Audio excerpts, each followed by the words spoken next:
All right, so hi everyone. Again, my name is Emma Becher, and I'm super excited to be speaking with you today. I've had a lot of fun getting to listen to the speakers who've come before me, and I think, what I have come to say will wrap up a lot of different things that have been discussed today, which I think is pretty cool. So I will just get started. So, as James mentioned earlier, self-determination is this set of, beliefs and ideas and skills that people can use in order to make, practical goals for themselves and do what they need to do to achieve those goals. And so in my research, I found that implementing ways for people to practice their self-determination skills is super important. And so while I think reading research is really interesting, which maybe makes me boring, I don't know. Well, I think it's really, interesting and motivating. What's even more meaningful is getting to hear the experiences of James and Matthew and Mitchell, because those are people who are actually, living their lives as self-determined people. So that's pretty cool. So a lot of what I talk about might sound super similar to what we just heard, which I guess just tells me that great minds think alike. My process for going through implementing student-led IEP meetings is super similar to what Mitchell and Matthew talked about. So hopefully, hearing from me or from a teacher's perspective might give some new information. So when I go about implementing student-led IEP meetings, I start with collecting some baseline data. So that means I just try to tap into what my students already know so that I can figure out what they may need support in going forward in the process. The second thing I do is actually take time to prepare students to lead their IEP meetings, and then it's time for the actual IEP meeting. And then after the fact, I usually collect some more data to see, what growth there was for students in the process, and to see, what I can do better next time in supporting students through their student-led IEP meetings. So I'm going to take you through each step a little more in depth now.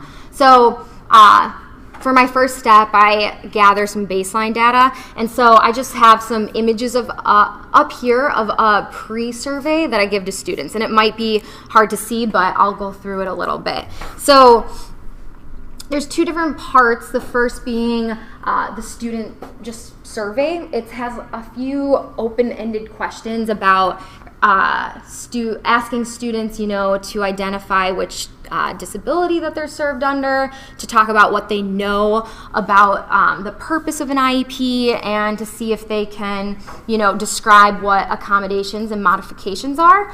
And then the second part of my pre-survey that I have students, respond to is these Likert scale statements.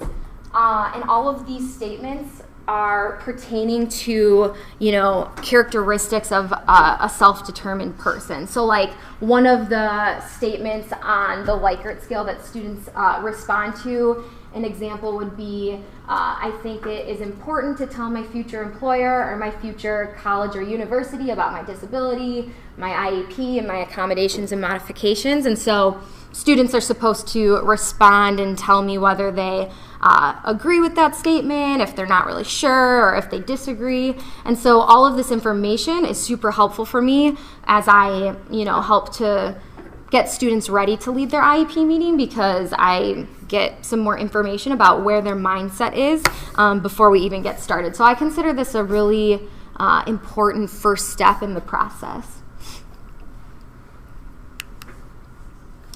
So once students have, filled out this survey for me, we do a few different things to prepare to lead their IEP meeting. So the first is that we review the survey. So we'll go through, what the student wrote together, and so in that time I will clarify anything that was confusing for students. So like if a student didn't know what IEP stood for or what accommodations and modifications are, that's the time where I try to clarify that special education jargon.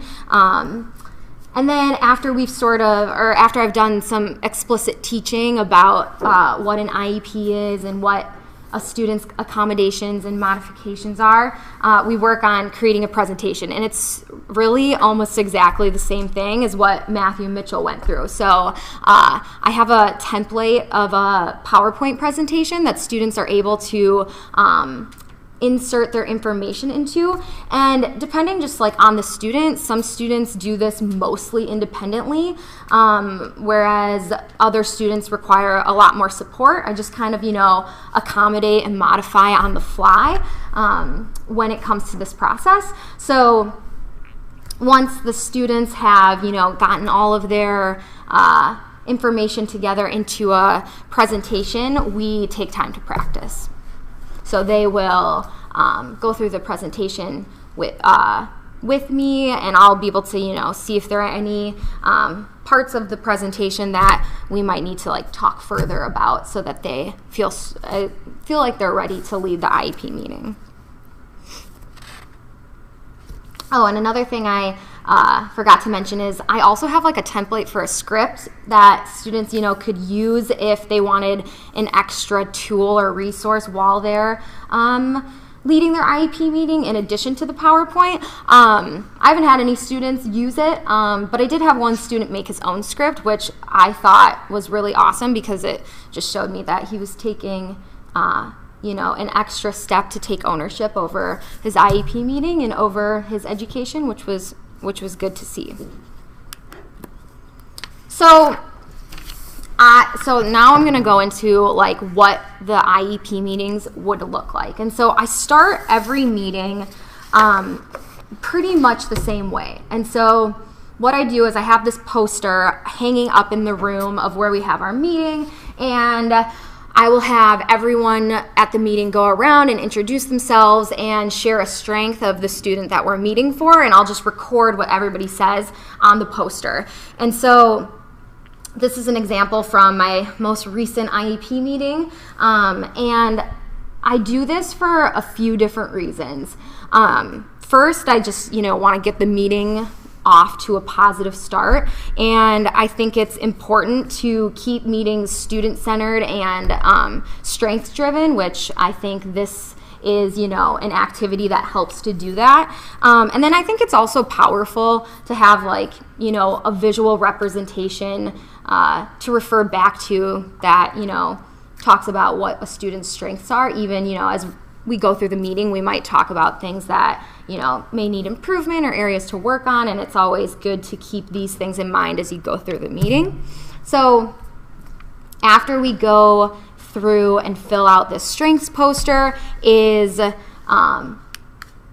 thing we've all been waiting for, and that's the student-led IEP meeting. And so students will lead this part independently. For the most part, most students lead this part independently. There are some students who might not be at the place where they're ready to lead it fully individually or independently, and so then I might step in and help to guide students. But for the most part, in my experience, students have been able to do this, especially with all of the preparation work. And so students discuss everything that we would discuss if I had been leading the IEP meeting. So they're going to talk about their strengths and things that they find challenging, their dreams for the future. So whether that be where they want to go to school or what kind of career that they want to have, where they want to live in the future. And then they will talk about their annual IEP goals, and then they'll have to, explain their accommodations and modifications that they need in order to help reach their goals. And so when I first, started this process, it was a little intimidating or kind of difficult to, lose control of the meeting and to hand it over to somebody else. But, that's really important because the meetings are all about the students. So it only makes sense to me really that they're the ones taking the lead in the meeting. And so I had one student, go through this whole process, and he's a really bright kid. He has goals to be like an aircraft designer, and he is generally a super quiet person. He doesn't usually talk louder than a whisper at school, but at his IEP meeting, it was like a complete 180, which was really fun to see him be a part of. He was speaking at the appropriate volume, and he seemed really proud to be going over all of the information in his presentation. And he almost didn't want to stop talking about things. And so that was a pretty, great experience for that student. So once, students have gone through the process of preparing for their IEP meeting and then leading it, I have students do some more like self-reflection so that I can see, what they thought of the experience and to figure out, what they took away from it and what they thought was meaningful from the experience. So I asked them some open-ended questions afterwards, just about like what they liked about leading their IEP meeting, what could go better for next time. And then same with the pre-survey, I have some, statements that students tell me whether they agree with or disagree with the statements. And so like an example of one of those statements would be, I think leading my IEP meeting helped me become more confident in my disability and my skills. Another one would be, I think leading my IEP meeting was a valuable experience, and I think it helped me to improve my self-advocacy skills. So this also, the post-survey, gives me some really good information to help me go forward in supporting students the best way that I can. And so I just put together some data from 3 different students that have done student-led IEP meetings this school year.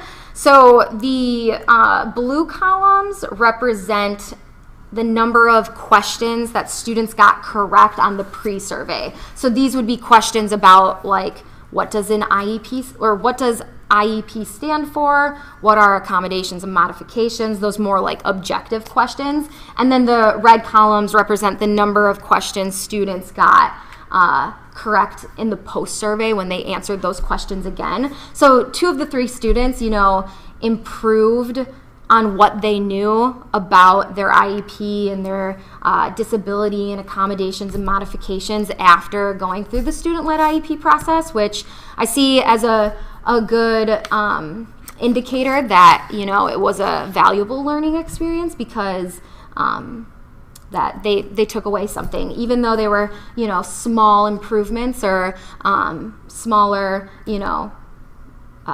units of growth. It still, I think, is a positive, especially since a lot of these students, it was their first student-led IEP meeting. And then just, I think, something else to say about what I found interesting in student responses was that a lot of what students didn't know, according to their responses before planning and leading their IEP, was what disability that they were served for. So that seems like to me that would be, maybe a basic piece of information that they would know off the bat, but that wasn't even the case. So it kind of like, kept me in check and reminded me that I just can't assume that students know things or that they don't. So again, being really intentional and systematic with collecting data has been super beneficial for me as a practitioner. So then up here, I just have some different quotes from both students and a parent just giving feedback on the student-led IEP process. So the first 2 quotes are from students and the last one is from a parent. These pieces of feedback were generally mostly positive. The first student said he somewhat enjoyed leading his IEP meeting because he was able to talk about, his future plans and needs. And then the other student mentioned that he liked leading his IEP meeting because it helped him to be involved in the planning of it. So what I got from that was that, he felt like his voice was being heard. And then the feedback from one of the parents was that, you know, they just thought it was a great accomplishment of their student to take control and lead the IEP meeting. So my reflections as a teacher on student-led IEP meetings is that they're best practice. And so even, you know, if students can't completely independently lead an IEP meeting, getting student voice and engagement as much as possible is really important.